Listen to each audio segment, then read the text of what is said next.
Selamat datang di channel Pemuja Malam. Jangan lupa like, share, and subscribe ya. Terima kasih.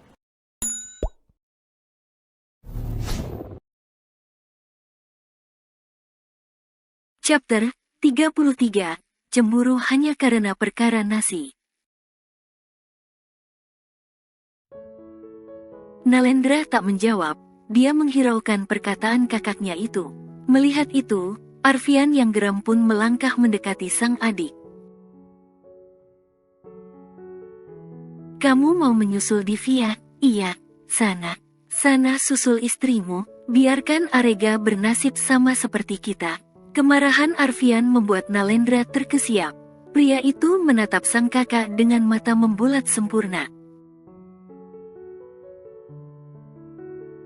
Arfian berbalik dengan kesal, dia akan keluar dari kamar Nalendra. Tapi sebelum itu, Nalendra memanggilnya yang mana membuat langkah Arfian terhenti. Iya, aku akan makan. Sahut Nalendra membuat Arfian tersenyum tipis. Arfian membawa Nalendra ke ruang makan. Terlihat Arega sudah mulai melahap makanannya dengan disuapi oleh Aluna. Arfian dan Nalendra pun duduk bersebelahan tepat di hadapan kedua orang berbeda usia itu. Nda Cuka pakai cendok, Nda Cuka, rengek Arega saat Aluna akan kembali menyuapinya. Rengekan Arega menyita perhatian Nalendra dan juga Arfian. Aunty malas cuci tangan, kan sama saja disuapi. Bujuk Aluna. Nda Cuka tapi legana Aunty Caya Aang. Aluna akhirnya menurutinya. Dia pergi cuci tangan dan kembali menyuapi Arega. Nalendra menatap interaksi Anatah putranya dan juga istri sang kakak. Dia jadi membayangkan, bagaimana jika istrinya sampai saat ini masih ada dan posisi Aluna diganti oleh sang istri. Melihat tatapan adiknya mengarah pada sang istri, membuat Arfian sedikit tidak suka. Dia pun untuk mengalihkan tatapan Nalendra padanya. Nalendra terkesiap. Dia segera meraih piringnya dan berniat ingin mengambil nasi yang berada di dekat Aluna. Melihat itu, refleks Aluna mendekatan tempat nasi itu pada Nalendra yang mana membuat Arfian seketika melototkan matanya. Terima kasih, lirih Nalendra. Aluna mengangguk, dia kembali menyuapi Arega. Namun, tatapannya tak sengaja mengarah pada Arfian yang kini berwajah masam. Melihat itu, Aluna menghentikan kegiatannya dan menatap suaminya dengan kening mengerut. Ada apa? Tanya Aluna. Nasinya jauh, ketus Arfian. Aluna mengalihkan tatapannya pada tempat nasi yang ada di tengah Arfian dan juga Nalendra. Tuh, nasinya ada di sebelah kamu, ujar Aluna dengan bingung. Arfian mengambil tempat nasi itu dan membawanya ke ujung meja. Melihat itu, Aluna membulatkan matanya sesaat pria itu kembali duduk di tempatnya. Nalendra pun sama, dia tak mengira Arfian akan membawa tempat nasi itu menjauh. Tuh jauh, ambilkan, seru Arfian. Terpaksa, Aluna pun mengambil tempat nasi itu dengan wajah cemberut kesal. Lalu, dia kembali meletakkan di sebelah Arfian. Namun, secara tak terduga pria itu pun kembali mengambil tempat nasi itu dan meletakkannya ke ujung meja. Melihat itu, Aluna membulatkan matanya tak percaya dengan apa yang dilakukan suaminya. Sedangkan Nalendra, dia sudah menahan tawanya melihat tingkah kakaknya saat ini. Kau, apa, istri harus nurut sama suami? Ujar Arfian dengan santai. Arega turun dari kursinya, dia berjalan mendekati tempat nasi itu dan membawanya ke arah Arfian. Bukan hanya Aluna yang terkejut, Arfian dan Nalendra pun terkejut melihatnya. "Jangan cucahkan cayangku, apalah om ini, ndak boleh gitu jadi cuami. Halus cayang ikli, nanti diambil orang balu tahu laca."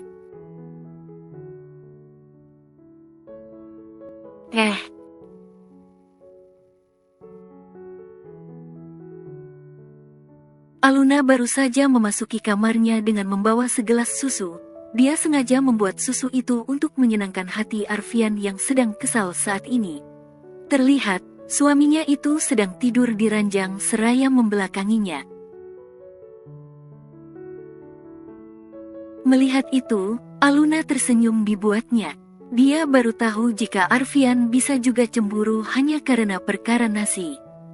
"Mas," panggil Aluna seraya mendudukkan dirinya di ranjang. "Mas Ar," panggil kembali Aluna. Arfian tak menjawab. Sepertinya pria itu benar-benar kesal. Aluna pun meletakkan segelas susu yang ia bawa dan menaruhnya ke atas nakas. Lalu, wanita itu menyentuh bahu Arfian. Sayangnya, pria itu justru menggeser tubuhnya semakin menjauh. "Sayangku, masih ngambek?" tanya Aluna seraya menahan tawanya. "Pikir aja sendiri," ketus Arfian. Aluna melipat bibirnya menahan senyum. Suaminya itu akan menjawab kalau dipanggil dengan panggilan sayang. Aluna tak pernah mengira jika dia akan berada di momen membujuk suaminya merajuk. Apalagi, Arfian justru cemburu dengan adiknya sendiri. Padahal, Aluna hanya bermaksud menolongnya saja. Itu pun refleks, karena posisi tempat nasi berada di dekatnya. "Aku buatkan kamu susu," ujar Aluna. "Kamu pikir susu bisa bujuk aku? Enggak, aku gak mudah disogok ya. Apalagi pakai susu itu," ketus Arfian. "Oh, gak bisa disogok ya. Baguslah, pria sejati," sahut Aluna yang mana membuat Arfian tambah memajukan bibirnya. Aluna beranjak berdiri, dia berjalan ke arah lemari dan mengambil sesuatu. Matanya melirik ke arah Arfian yang masih membelakanginya, seringai pun terbit di bibir wanita cantik itu. "Kita lihat, apakah setelah ini kamu bisa menolaknya?" batin Aluna dan berjalan memasuki kamar mandi. Setelah pintu kamar mandi tertutup, Arfian mendudukkan dirinya. Raut wajahnya terlihat bingung bercampur kesal, apalagi saat Aluna tak kembali membujuknya. Beneran gak dibujuk lagi ternyata, tahulah. Kesel banget, gak tahu apa. Hati panas ngeliat dia perhatian ke cowok lain. Kesal Arfian dan kembali merebahkan dirinya seraya menutupi tubuhnya dengan selimut. Tak lama, Aluna keluar. Dia mematikan lampu kamar dan berjalan menuju ranjang. Lalu, wanita itu turut masuk ke dalam selimut dan membaringkan dirinya di samping Arfian. Indra penciuman Arfian bekerja, dia mencium wewangian yang tak asing baginya. Menyadari hal itu, pria itu pun mendudukkan dirinya dan segera menyalakan kembali lampu.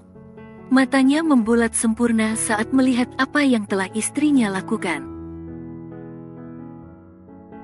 "Sayang, kamu ngapain pakai baju begitu?" seru Arfian dengan tatapan tak percaya. "Kenapa? Biar kamu nggak ngambek lagi lah." "Masih ngambek?" Tanya Aluna dengan menaik turunkan alisnya. "Enggak, tapi kamu mau pentas di mana pakai kostum singa begitu?" seru Arfian dengan mata membulat sempurna.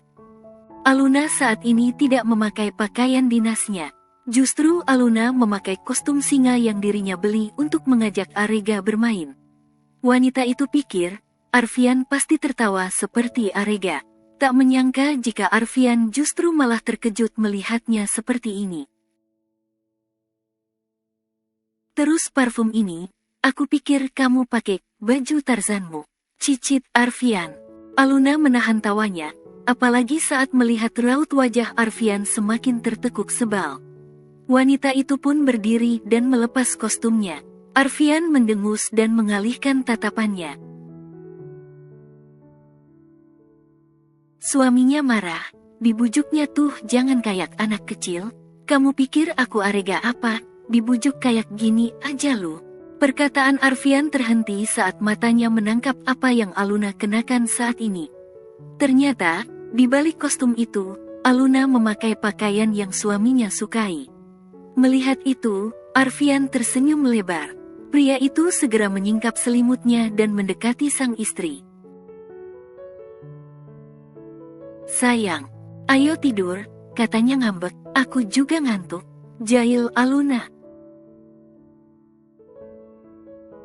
Enggak loh, mana ada ngambek, tadi tes aja, siapa tahu bisa jadi aktor, seru Arfian.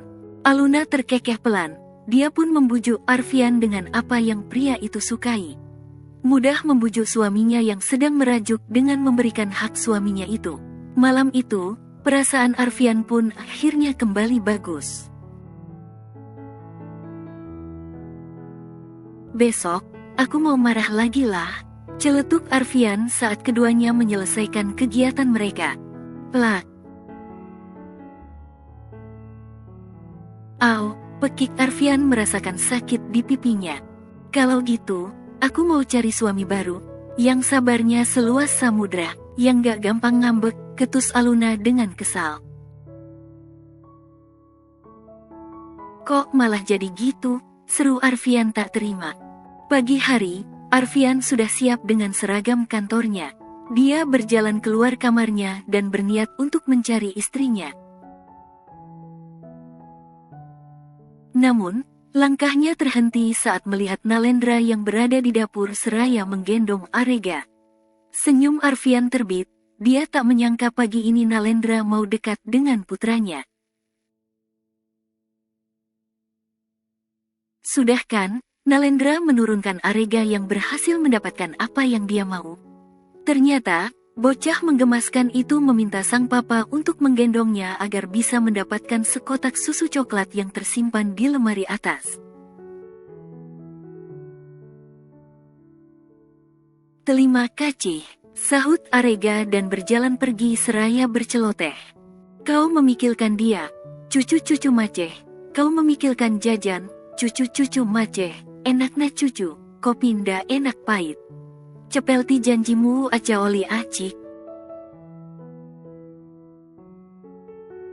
Nalendra melongo dengan tatapan tak percaya ke arah putranya yang berjalan semakin menjauh. Dia terkejut ketika tahu jika putranya memiliki bakat menghibur orang seperti itu. Melihat keterkejutan adiknya, Arfian pun terkekeh pelan. Kenapa, kaget, tanya Arfian. Nalendra melirik sinis ke arah kakaknya itu dengan mata menyipit. Kakak yang mengajarkannya bukan, desis Nalendra. Tidak, itu bakat anakmu saja, sahut Arfian membela dirinya. Tidak mungkin dia bisa jika tidak diajari, seru Nalendra tak terima. Arfian menaikkan bahunya acuh. Coba sesekali kamu ngomong apa gitu, dia bisa menghafal dengan sekali dengar. Aku kasih setengah sahamku jika apa yang aku katakan salah, bisik Arfian. Nalendra tak percaya, bagaimana bisa putranya seperti itu, dia saja menghafal sesuatu harus berkali-kali. Ini, hanya dengan sekali dengar. Melihat kebingungan adiknya, Arfian malah justru beranjak pergi dengan tatapan puas. Meninggalkan Nalendra yang masih setia dengan kebingungannya. Di mana Aluna? Gumam Arfian karena tak menemukan Aluna di mana-mana. Akhirnya, pria itu memutuskan kembali ke kamarnya. Mata Arfian melebar saat melihat istrinya sedang berada duduk di ranjang seraya membelakanginya. Kedua sudut bibirnya terangkat. Dia beranjak masuk setelah menutup pintu kamar dengan rapat. "Sayang, aku pikir kamu di mana? Ternyata sudah balik lagi ke kamar," ujar Arfian seraya berjalan mendekati Aluna. Setibanya dia di dekat sang istri, langkah Arfian terhenti. Senyumannya luntur saat menatap Aluna yang tengah menggenggam botol obat miliknya dengan tatapan tajam ke depan.